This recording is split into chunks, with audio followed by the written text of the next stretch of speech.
Hi there. It is time for our second lesson in Group B writing, where we are working on our animal research projects. So hopefully you've chosen an animal and you have done your first phase of your research.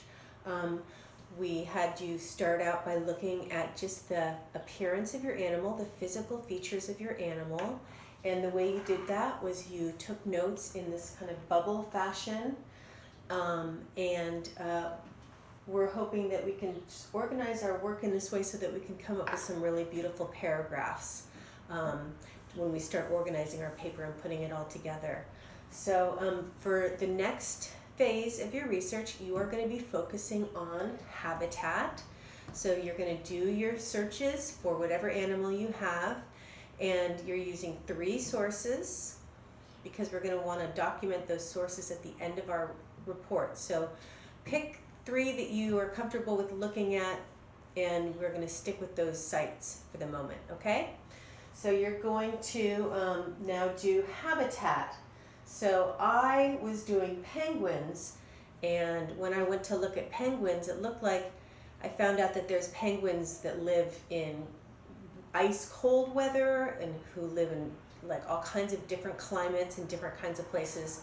So I wanted to be a little bit more specific, so I narrowed my search down to emperor penguins and some things that I found out. So I put habitat in the middle.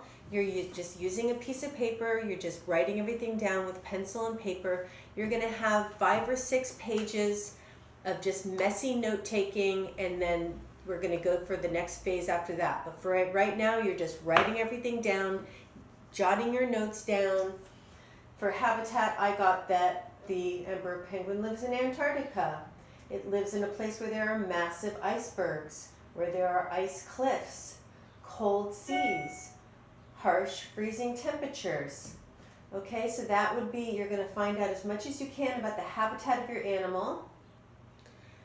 And then for the next steps of your research, you're going to do the same thing as you did with body features and habitat. You're going to do the same kind of note-taking strategy, and you're going to do diet. What does your animal eat?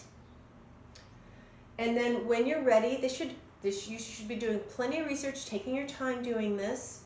When you are done with that, you're going to be focusing on adaptations. What are the things that this animal has to adapt to his environment to be able to survive? What are the physical features? What are the hunting strategies? What are the mating strategies? What are the behaviors that they use and the attributes that they have that help them survive in that specific environment? Okay? So for step 2, you're looking at habitat, where your animal lives. Step 3, diet. What do they eat? Step 4, adaptations. What are the features of this animal that help it survive in the environment that it lives in? Okay? So I will be checking in with you, and take your time and write down all those interesting notes, and then we'll come back and I'm going to teach you how to put it all together to be a beautiful paper. Okay? Good job.